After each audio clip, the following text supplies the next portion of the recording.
Hello students, तो continuously তোমাদের একটা কোশ্চেন আসছিল regarding the caste certificate, category certificate. Basically question এসছে হচ্ছে EWS and SC ST category থেকে।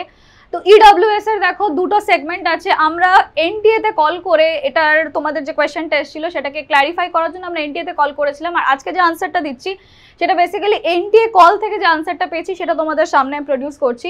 The first thing is EWS এর দুটো সেগমেন্ট হয়, একটা সেন্ট্রাল সেগমেন্ট হয়, একটা স্টেট সেগমেন্ট হয়। If you have the central certificate then definitely upload the central certificate, but in case তোমার কাছে at present moment এ যদি তোমার কাছে central EWS certificate টা না থেকে থাকে তাহলে you go for the state EWS certificate. State EWS certificate তোমার কাছে যেটা আছে সেটাই তুমি আপলোড করো রাইট at this moment. আর যদি পুরনো সার্টিফিকেট থেকে থাকে, তুমি যদি রিসেন্টলি অ্যাপ্লাই করে থাকো for the state EWS certificate, তাহলে কি করো, যে রিসিপ্টটা পেয়েছো সেটাকে আপলোড করো।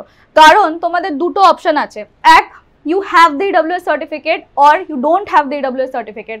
Along with no, you have that you have applied for the EWS certificate, and when you have applied for the EWS certificate then they have given you some kind of acknowledgement slip.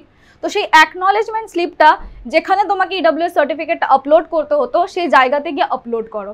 আবার বলছি, central থাকলে upload করো, central না থাকলে state EWS upload করো। State ইডব্লিউএসও যদি না থেকে থাকে তাহলে ডেফিনেটলি এখন অ্যাটলিস্ট অ্যাপ্লাই করো। অ্যাপ্লাই করার পরে যে অ্যাকনলেজমেন্ট স্লিপটা পাচ্ছ সেটা কি করো, ওই জায়গাতে গিয়ে সার্টিফিকেটের জায়গাতে গিয়ে আপলোড করে দাও। That's it. আর এসসি এসটিদের জন্য তোমাদের যে সার্টিফিকেটটা আছে, যে স্টেটের যে সার্টিফিকেটটা আছে সেটাই কিন্তু তোমরা সেন্ট্রাল, যখন তোমরা এখন ফর্ম ফিল আপ করছো তোমরা সেই সার্টিফিকেটটাই কিন্তু আপলোড করতে পারো, সেখানে কিন্তু কোনো রকমের কোনো প্রবলেম হবে না। অ্যান্ড ভ্যালিডিটি নিয়ে তো এসসি এসটি সার্টিফিকেটের তো ভ্যালিডিটি নিয়ে কোনো ইস্যু থাকে না। তো যেটা দুটো যে পয়েন্ট ছিল বা দুটো যে কন্টিনিউয়াসলি তোমাদের যে কোয়েশ্চেন আসছিল যে ইডব্লিউএস যাদের বা এসসি এসটি, মানে এসসি এসটিদের এই ভ্যালিডিটি আর স্টেটের সার্টিফিকেট থাকলে আমরা সেন্ট্রালে, মানে এখন সেন্ট্রালে আপলোড করতে পারবো কিনা বা কাউন্সেলিংয়ের সময় পার্টিসিপেট করতে পারবো কিনা, তো তাদের জন্য বলি ডেফিনেটলি তোমরা অ্যাপ্লাই করতে পারো। আর যারা ইডব্লিউএস আছো তারা কিন্তু যখন এখন স্টেটের জন্য অ্যাপ্লাই করছো at the same time central ইডব্লিউএসটাও কিন্তু ডেফিনেটলি তোমরা অ্যাপ্লাই করে দাও। তাহলে ডিউরিং দ্য কাউন্সেলিং প্রসেস যদি তোমরা অল ইন্ডিয়া কাউন্সেলিংয়েও পার্টিসিপেট করতে চাও তাহলে সেন্ট্রাল ইডব্লিউএস দিয়ে পার্টিসিপেট করতে পারবে।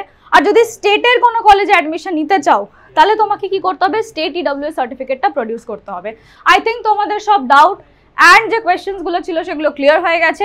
Stay tuned with prep and NEET. Thanks for watching.